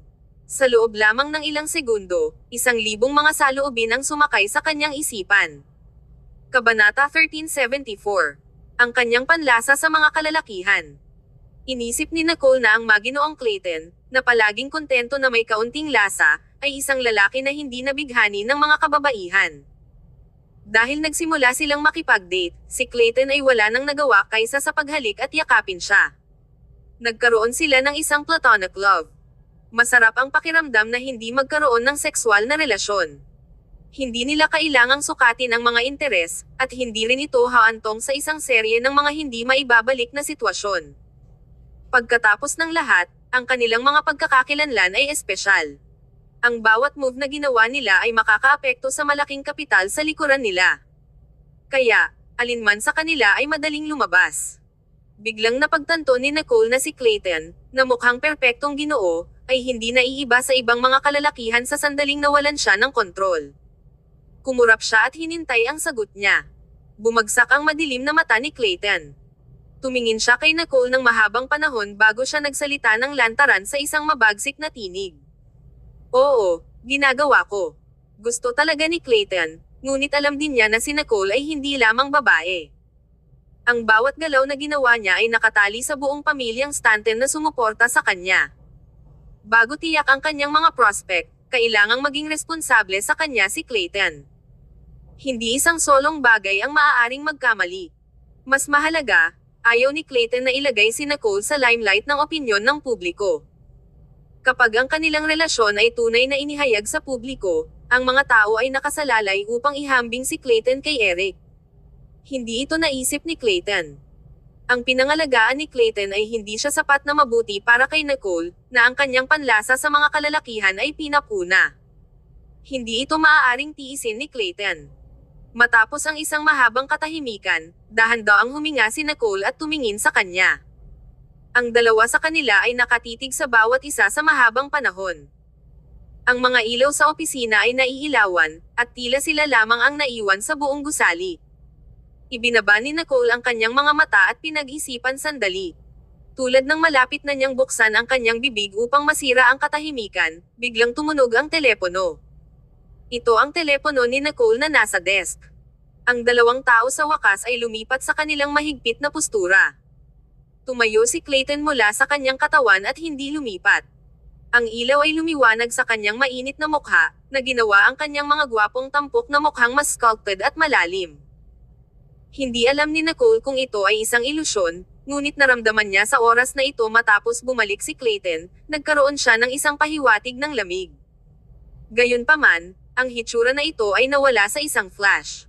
Parang siya ay nagkakamali. Ang tingin ni Nicole ay tumagal kay Clayton ng ilang sandali bago ito lumipat sa kanyang telepono. No one else ngunit tatawagan siya ng pamilyang Stanton sa oras na ito, kaya dapat niyang sagutin ito. Kinuha ni Clayton ang telepono at ibinigay ito kay Nicole. Malinaw niyang nakita ang tumatawag na ID. Ito ay si Floyd Stanton. Ang apoy sa puso ni Clayton ay unti-unting pinigilan, at ang gulat sa kanyang isip ay mabilis na huminahon. Para bang hindi lang nila nakuha ang pag-uusap na iyon kanina. Tumalikod si Clayton upang makuha ang bag at Amerikana ni Nicole, handa nang ipadala sa kanyang bahay. Kinuha ni Nicole ang telepono. Tatay, kailan ka uuwi? Dapat bang magpadala ako ng kotse? Mukhang medyo pagod si Floyd. Maging ang boses niya ay medyo malabo. Tumingin si Nicole sa oras.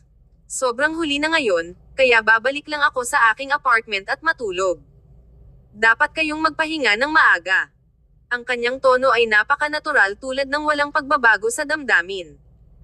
Si Clayton, na naghihintay sa gilid, ay nagbago ng kanyang ekspresyon ng bahagya at itinaas ang kanyang mga mata upang tumingin sa kanya. Nakatingin din si Nicole sa kanya. Nang mag-lock ang mga kanilang mata, ang kanilang tibok ng puso ay hindi sinasadyang pinabilis. Si Floyd ay nagbulong ng ilang mga salita na nagsasabi kay Nicole na alagaan ang sarili at ibaba na ang tawag sa telepono. Tumayo si Nicole at lumakad. Inihayag ni Clayton ang kanyang Amerikana, at inabot ni Nicole upang ilagay ito. Naturally, walang nagsalita. Tila may ilang uri ng pag-igting sa pagitan nila. Ito ay hindi maliwanag. Lumabas sila sa pintuan. Nakawala na si Logan sa trabaho at umalis mula sa oras na dumating si Clayton. Alam ni Logan na hindi maaaring magpatuloy si Nicole na gumana ng overtime. Dahil walang ginawa sa kanya dito, simpleng off-duty si Logan. Kabanata 1375. Sigurado ka ba? Naz-anay si Nicole at hindi nagmamalasakit kay Logan. Bumaba siya at sumakay sa kotse. Maingat din na tinulungan siya ni Clayton na ilagay sa kanyang seatbelt. Kapag sila ay nasa kalahati ng bahay, sila ay nasa isang intersection na naghihintay sa pulang ilaw. Binigyan ni Clayton si Nicole ng huling pagkakataon upang mag-backtrack. Ayaw mo talagang bumalik. Tumingin si Nicole kay Clayton na may nakapirming titig at ngumiti. Ang sulyap na iyon ay nakakaakit. Sa dilim, ito ay lalong halata. Ang kanyang tinig ay magaan at tila nagdadala ng 1,000,000 mga kawit na nakakabit ng kanyang puso. Well, ayos lang kung igiit mong ibalik ako. Ang kanyang sagot ay hindi maliwanag. Bigla-bigla, ang pagpipilian ay kanya. Agad na purse ni Clayton ang kanyang mga labi at pinagsisihan ang pagtatanong. Ang berdeng ilaw ay dumating, at ang kotse ay nagsimulang gumalaw.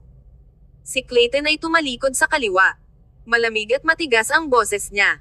Never mind, huwag nating abalahin ang pahinga ni Chairman Stanton. Ang smile ni Nicole ay lumalim sa kadiliman. Ano ang isang dalawang mukha na tao? Ang dalawa sa kanila ay dumiretso sa itaas mula sa underground parking lot. Nang pumasok na sila sa pintuan, hinawakan ni Clayton ang baywang ni Nicole at pinindot siya sa pintuan. Ang paghinga ng dalawang tao ay agad na naging mas mabigat. Umuwi si Nicole kasama si Clayton.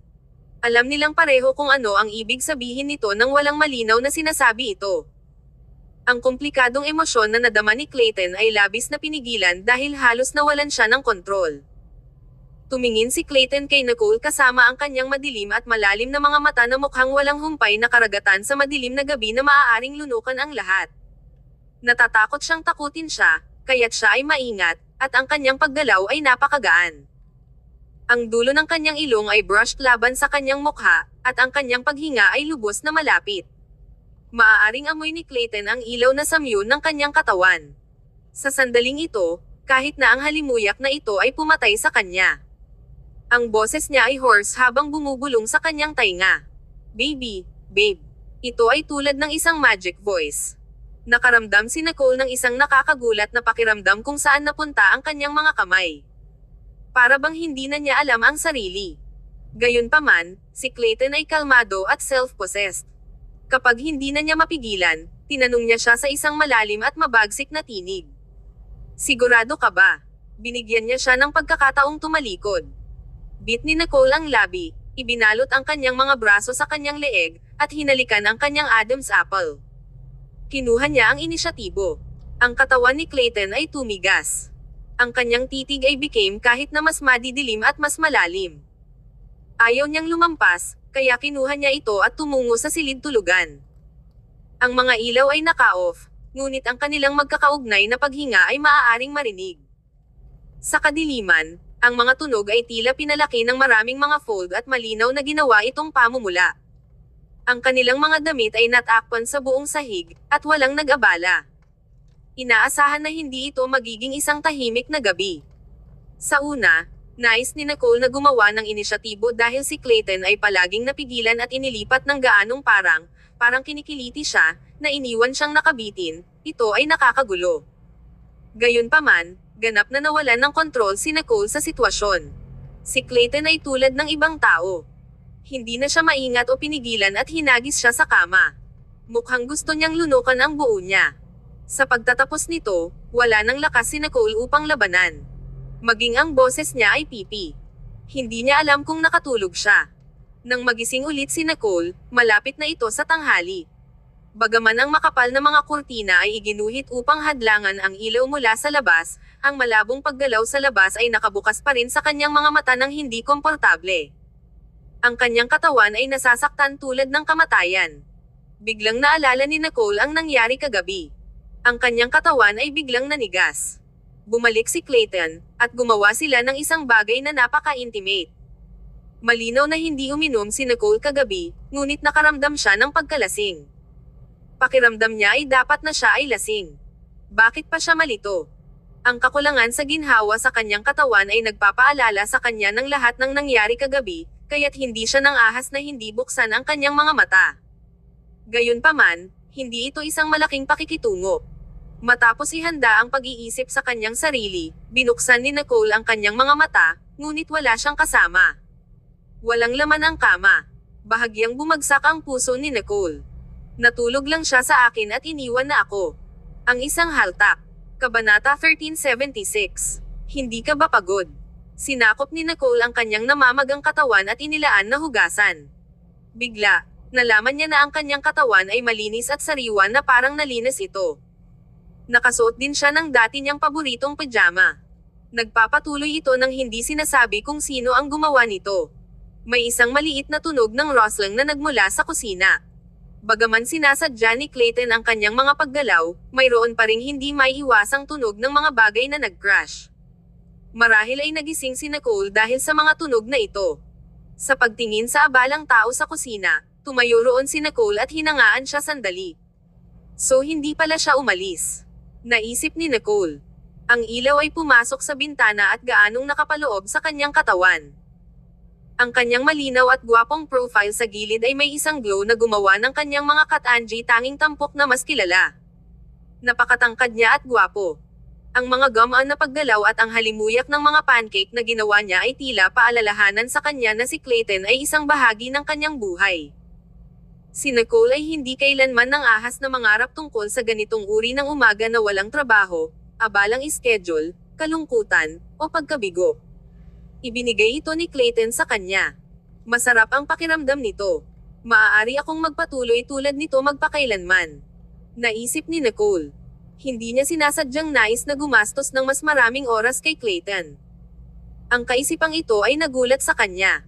Bagaman natutulog silang magkasama, hindi pa naisip ni Nicole ang tungkol sa pag-aasawa. Nagkaroon na siya ng isang nabigo na paaasawa dati. Si Eric ay tulad ng isang sugat na nag-iwan ng isang malalim na peklat sa kanyang puso. Sa tuwing hinawakan niya ito, masasaktan ito. Kaya, kahit na mayroon siyang bagong kasintahan, ayaw niyang mag-isip tungkol sa pag-aasawa. Gayunpaman, sa sandaling ito, nadama ni Nicole na hindi ito masama. Tumayo si Nicole doon in a daze, nanunood kay Clayton. Tinanggal ni Clayton ang kanyang apron at pinaplano na gisingin ang natutulog na kagandahan. Bilang isang resulta, sa sandaling siya ay lumabas, nakita niya na nakatayo na si Nicole doon. Hindi niya alam kung gaano katagal siya nakatayo doon. Natigilan si Clayton. Pagkatapos ay lumakad siya at intimate planted a halik sa kanyang noo.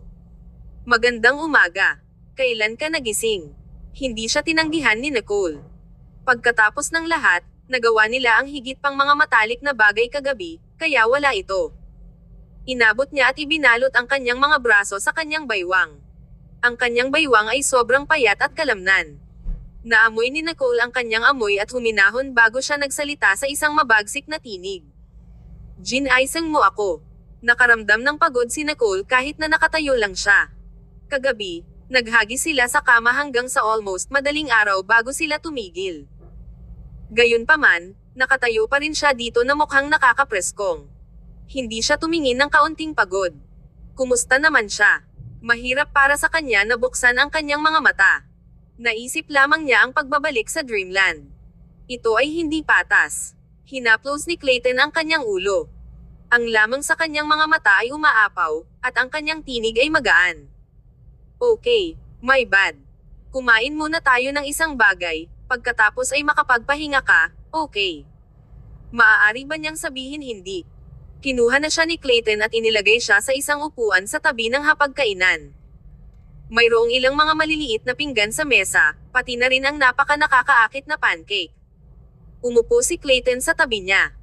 Ang kanyang mga mahilig sa mata ay hindi lumayo sa kanyang katawan, at ang mga sulok ng kanyang mga labi ay tila may permanenteng ngiti. Tila wala sa mundong ito na pinangalagaan niya bukod sa kanya. Ang mukha ni Nicole ay medyo pula mula sa kanyang tingin. Sa pag-iisip tungkol sa nangyari kagabi, first ni Nicole ang kanyang mga labi at tumingin sa kanya. Hindi ka ba pagod? Bakit ka bumangon ng maaga? Pupunta ka ba sa opisina? Pinutol ni Clayton ang isang hiwa ng pancake at inilagay ito sa kanyang mga labi. Ang kanyang mga aksyon ay banayad at pino. Hindi ako pagod, at hindi ako pupunta kahit saan. Manatili ako sa iyo buong araw. Talagang ayaw niyang mahiwalay sa kanya para sa isa pang sandali. First ni Nicole ang kanyang mga labi, sumimangot ng bahagya, at biglang naalala ang isang bagay. OMG. Ay Athmao Inc. mayroon akong isang mahalagang pagpupulong kaninang umaga, nakalimutan ko ito. Anong oras na ngayon? Mabilis na pinindot ni Clayton ang kanyang mga balikat at pinakalma siya. Wala nang pagmamadali. I've already taken leave for you. Kabanata 1377. Huwag gawin. Tinulungan mo akong mag-iwan ng kawalan. Tumingin sa kanya si Nicole. Tumawa si Clayton. Huwag kang mag-alala. Ginamit ko ang iyong telepono upang magpadala ng isang teksto upang bigyan ang pagsasabi na magliban ka ng araw at naiwan mo sa kanya ang mga gawain ng kumpanya. Huminga si Nicole ng isang buntong hininga. Only then was she at ease. Kinuha niya ang kanyang telepono at nakita na ipinadala ang teksto sa 6:00 ng umaga. Grant, hindi ako gagana ngayon. Pumunta ka. Nakakagulat, ginamit pa ni Clayton ang isang exclaim point. Maaari niyang tularan ang pag-uugali ni Nicole. Ang mimicry ay kamangha-manghang. Walang magawa si Grant. Fine. Hindi nakakagulat na hindi napansin ni Grant ang anumang hindi pangkaraniwan. Sa isang hindi gaanong exclaim point, maaaring tinawag siya ni Grant upang kumpirmahin. Si Clayton ay talagang may isang bagay. Tumingin sa kanya si Nicole. Napangiti si Clayton. Ang kanyang tingin ay sobrang mapagmahal at banayad. Ibinagsak niya ang kanyang telepono at nagtanong ng isang nakakalito na tanong. Paano mo malalaman ang password sa aking telepono? Bagaman hindi pa iniiwasan ni Nicole si Clayton dati, sinasadya niyang tumingin sa malayo sa bawat oras. Siya ay nagkaroon ng isang napakahusay na pakiramdam ng proporsyon. Tiningnan ni Clayton ang kanyang pulang labi na kumikinang. Naisip niya ang tungkol sa kanyang kalungkutan kagabi at hindi maiwasang makaramdam ng kaunting hindi mapakali. Gayunpaman, pinigilan ni Clayton ang kanyang sarili. Alam niya na kung hindi siya nawalan ng kontrol kagabi, hindi siya magkakaroon ng oversleep ngayong umaga. Sumimangot siya ng ilang pagkakasala at sumandal upang bigyan siya ng malambot na halik habang sinagot niya ang kanyang pakikipagsapalaran. Hindi ba ikaw ang nagsabi sa akin? Si Nicole ay nasa isang kalagayan mula sa kanyang ilaw at babala na halik. Ang kanyang isip ay nakakakuha ng mas maraming putik. Sinabi ko sa kanya. Kailan? Naisip ni Nicole. Naalala niya pagkatapos na tila may boses sa kanyang tainga na nagtanong sa kanya kung ano ang password ng kanyang telepono sa umaga. Gayunpaman, siya ay masyadong inaantok at naisip na nangangarap siya. Gayunpaman, sinabi niya ito. Ngumiti si Clayton at pinapakain siya ng plato ng mga pancake ng dahan-dahan at matyaga. Pagkatapos ng agahan, pula ang mukha ni Nicole. Sa wakas ay hinalikan ni Clayton ang labi niya. Okay, matulog na tayo. Matapos sabihin iyon, kinuha niya ito ng paalang at patungo sa silid tulugan. Si Nicole ay may mga palpitations ng puso at nagpanik ng kaunti nang naisip niya ang nangyari kagabi. Gusto pa rin niyang mabuhay. Kumapit si Nicole sa kanyang leeg gamit ang parehong mga kamay at nakalagay sa kanyang mga arms, tumangging ipakita ang kanyang mukha. Pagod na ako. Ang kanyang tinig ay husky, whiny, at malandi. Sumagot si Clayton at malumanay na inilagay siya sa kama. Hindi napansin ni Nicole na nalinis din ang kama. Binago pa ni Clayton ang mga bed hits. Isang masigasig at mag-asawang mabuting tao. Inisip ni Nicole na wala siyang gagawin dahil alam niya na pagod na siya.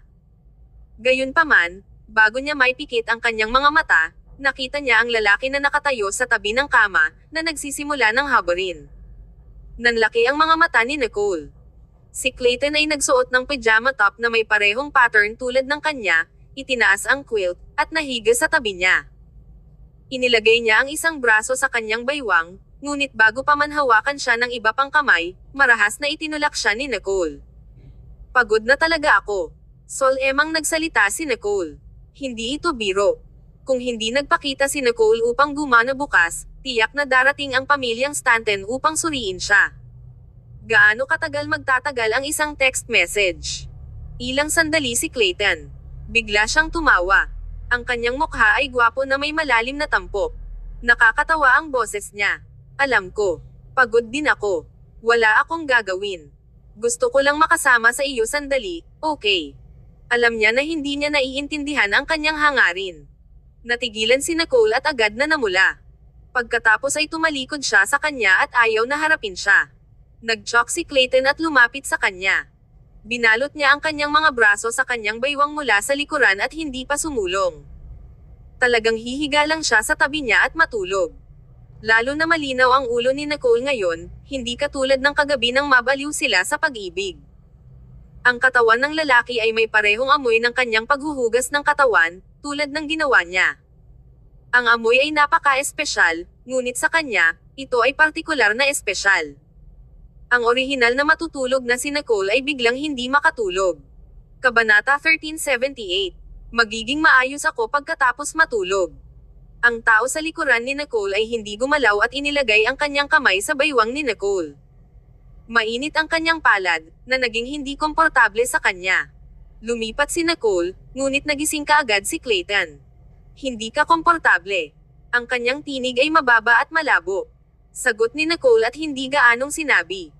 Niyakap ng lalaki ang kanyang mas magaan mula sa likuran. Ang kanyang tono ay nagdala ng ilang pagkakasala. Ginawa ko ang aking makakaya upang pigilan ang aking sarili. Gusto mo ba ng ilang pamahid? Kung talagang hindi ka komportable, pumunta tayo sa ospital. Kung nagpunta sila sa ospital dahil dito, magiging isang malaking pakikitungo ito.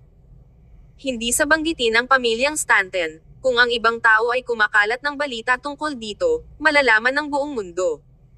Umungol at namula si Nicole. Hindi, maayos ako pagkatapos matulog. Malambot at maislan ang boses niya. Malinaw siyang pagod. Si Nicole ay hindi sobrang hindi komportable. Ang kanyang katawan ay masakit lang.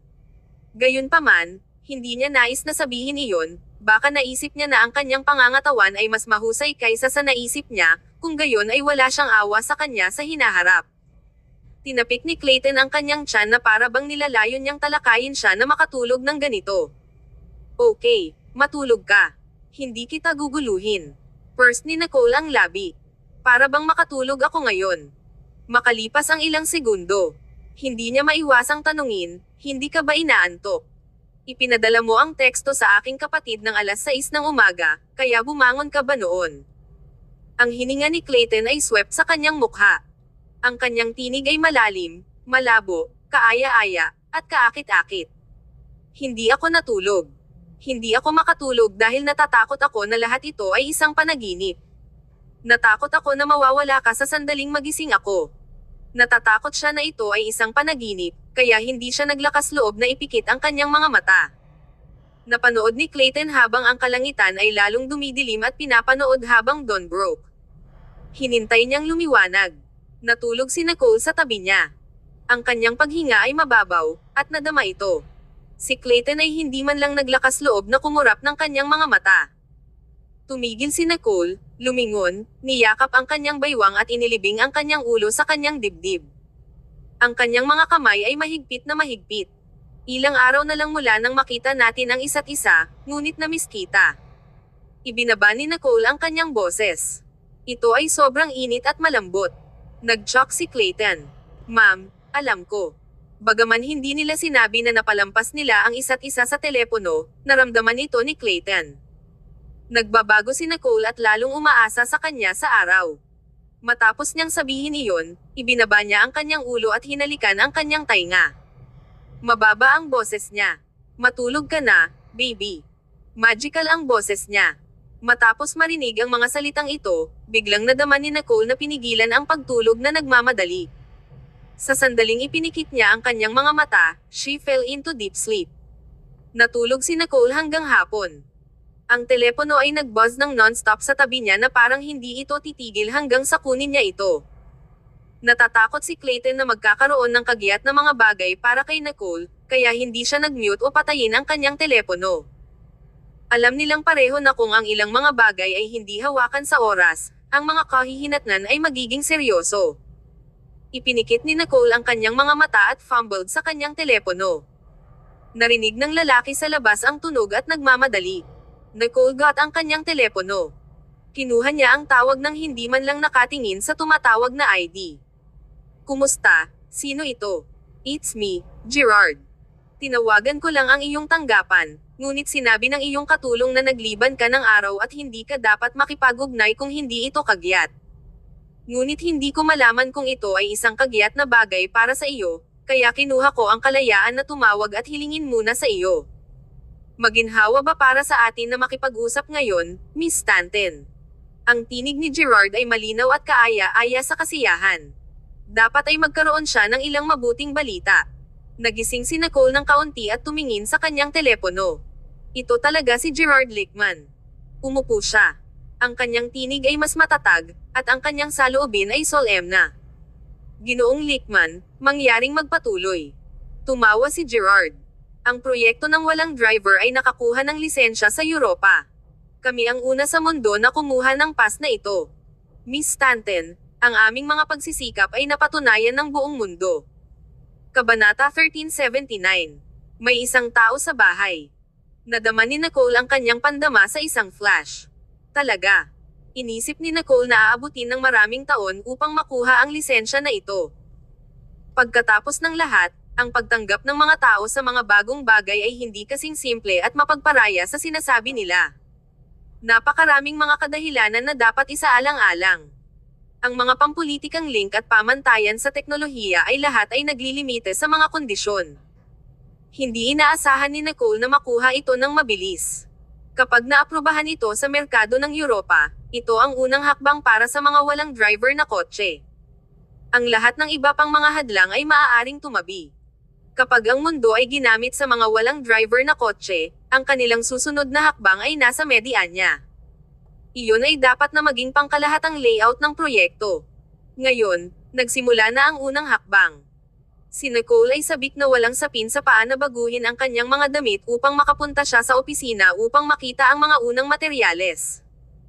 Inilunsad ni Clayton ang kanyang mga puting manggas ng shirt at sumimangot ng bahagya nang makita niya na ang kanyang payat na paa ay humakbang sa malamig na lupa. Ilagay ang iyong sapatos. Yumuko si Clayton upang makuha ang kanyang tsinelas.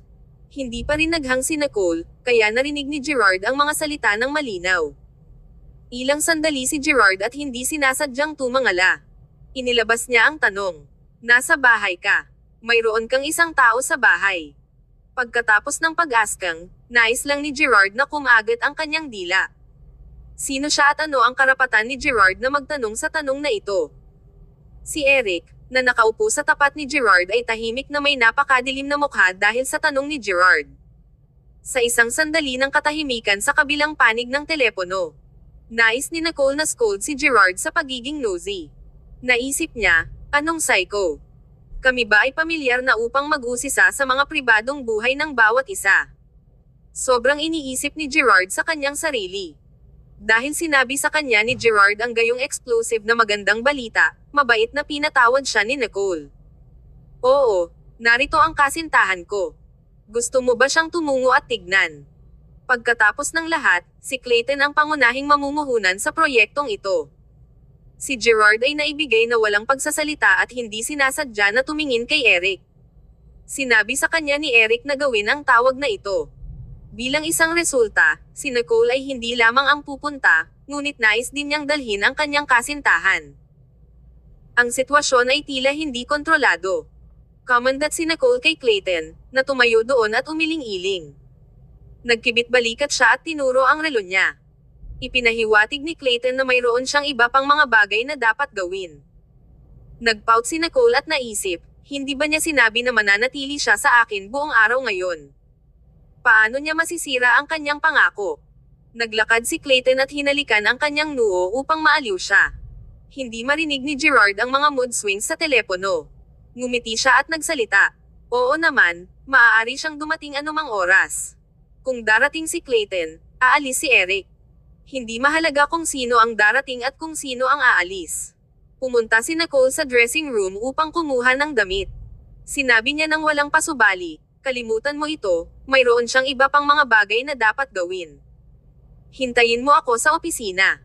Matapos sabihin iyon, pinatong muna ni Nicole ang telepono. Nagbihis si Nicole at lumabas upang makita si Clayton na pinatuyo ang labahan sa balkonahe. Nagpapatuyo siya ng damit. Nicole had a moment of bewilderment. Ang balkonahe ay may isang simpleng disenyo. Naglagay din si Grant ng tatami para sa paggamit ng opisina upang masisiyahan si Nicole sa tanawin sa anumang oras. Si Nicole ay hindi kailanman naghang ng paglalaba dito. Sa mas malapit na pagtingin, ang mga damit at sheet ay ang nabago kagabi.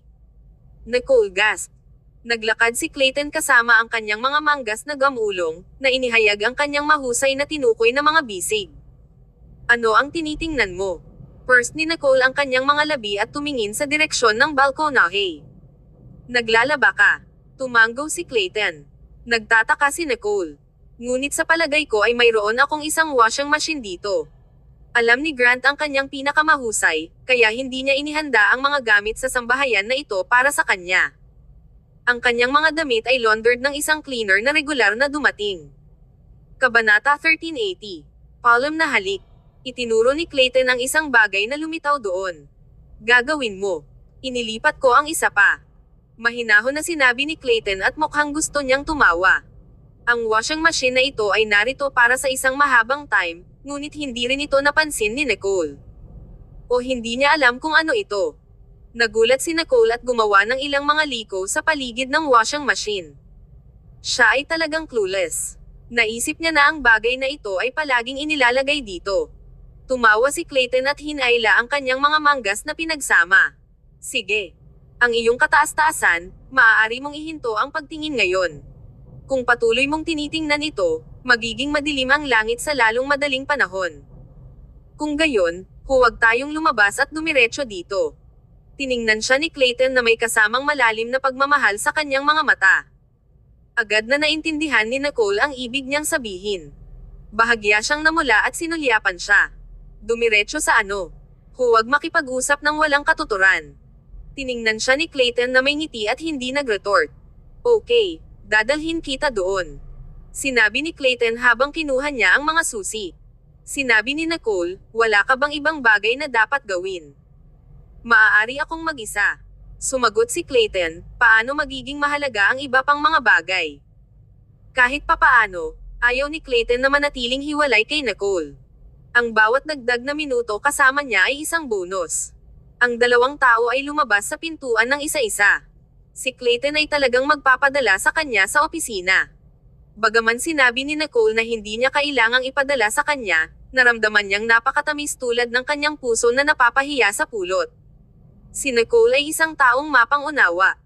Kung gumawa si Clayton ng anumang nauna sa kanya, pahalagahan ito ni Nicole.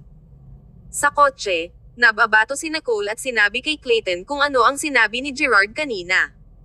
Sinabi ni Clayton na matagal na niyang alam ito. Back then nang pumunta si Clayton sa Europa upang mahawakan ang mga pamamaraan, hinanap din niya ang iba pang mga network at kakilala. Ang pag-aproba ng napakabilis ay nasa loob ng kanyang inaasahan. Gayunpaman, nang makita na nasa sabik si Nicole, hindi sinabi sa kanya ni Clayton. Dumating sila sa J&L Corporation. It was rare that Gerard ay tatayo sa labas upang maghintay para kay Nicole. Sa kanilang relasyon, hihintayin ni Gerard sa loob ng gusali. Minsan, hiniling pa niya kay Nicole na dumiretso sa itaas. Ang pagtrato na ito ay talagang hindi kapanipaniwala. Bago sila makalabas ng kotse, nakita ni Clayton at Nicole si Gerard. Pinaikit ni Clayton ang kanyang mga mata. Ang mga sulok ng kanyang mga labi ay may hawak ng ngiti habang tinanong siya. Palaging magalang ba si Ginoong Lakeman? Itinaas ni Nicole ang kilay niya. Sa palagay ko ngayon lang siya kumuha ng maling gamot ngayon. Wala namang sinabi si Clayton. Inalis niya ang kanyang seatbelt at ibinigay ang kanyang bag. Pupunta ako at pick kita mamaya. Tapos na ako sa lalong madaling panahon, pagkatapos ay bibili ako ng ilang mga sangkap upang magluto mamaya. May gusto ka ba? Originally, nais ni Nicole na tumanggi, ngunit nakikita na inayos ni Clayton ang lahat, naisip ni Nicole na naisave nito sa kanya ang problema sa pagpapasya. Hindi, ayos lang ako sa anumang bagay. Ang salitang, anumang bagay, ay ang pinakamasamang salita upang gumana. Tumawa si Clayton. Sige na. Inilaan ni Nicole na makalabas ng kotse pagkatapos nito, ngunit hinawakan ni Clayton ang kanyang kaliwang kamay at tiningnan siya ng isang malalim na tingin. May nakalimutan ka ba? Namula si Nicole. Ano? May nakalimutan ba ako? Naisip ni Nicole. Bumantong hininga si Clayton at inunat ang kanyang daliri upang haplasan ang kanyang mga labi. Ang kanyang kolorete ay sumiksik sa kanyang daliri. Ngumiti siya ng amorously at pinaalalahanan siya. Ang aking palom na halik, sabi ni Clayton. Ilang sandali si Nicole, pagkatapos ay namulan ng bahagya. Bakit siya nagsimulang humingi ng higit pa habang tumatagal ang kanilang relasyon? Ang nakaraang Clayton was the most easygoing. Greeted ni Nicole ang kanyang ngipin at sinulyapan siya. Huwag itulak ito. Tumugon si Clayton ng may ngiti. Ako ang pinakamahusay sa pagtulak ay ang aking swerte. Siya ay walang kaugnayan. Hinawakan ni Clayton at hinaplos ang malambot at makinis na palad ni Nicole. Nadama ni Nicole ang isang maliit na kilati mula rito. Ang maliit na aksyon na ito ay naramdaman na hinihimok niya siyang magmadali.